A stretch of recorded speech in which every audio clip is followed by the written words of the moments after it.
ரெண்டாவது வந்து நம் மேடையில் அமர்ந்திருக்கக்கூடிய சான்றோர்கள் அனைவரும் வந்து மிக சிறப்பாக இந்த மார்கழி திருவிழாவை வந்து நடத்தி கொண்டிருக்கிறார்கள்.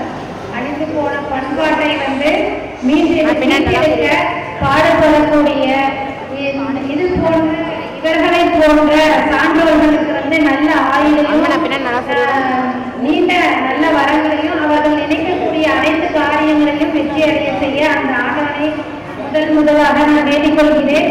மேலும் வந்து சார் சொன்ன மாதிரி தான் சென்னை பெருநகரங்களில் வந்து இது போன்ற விழாக்கள் வந்து சிறப்பாக நடைபெறும். ஆனா நம்ம கடலூர் மாவட்டம் தர்மபுரியில வந்து இது மாதிரி முன்னெடுத்து செய்யறாங்க அப்படின்னு சொன்னா கண்டிப்பாவே இந்த இந்தியன் பில்லர்ஸ் வினோத் சார் அவர்களுக்கு வந்து நம்முடைய சார்பாக நல்ல ஒரு ஆயுளையும் நீண்ட நல்ல வரத்தையும் கொடுக்கணும்னு சொல்லிட்டு மீண்டும் ஒரு முறை கேட்டுக்கொண்டு அனைவரையும் இந்நேரத்தில் மகிழ்வுடன் இவ்விழாவினை சிறப்பாக கண்டுகளிக்குமாறு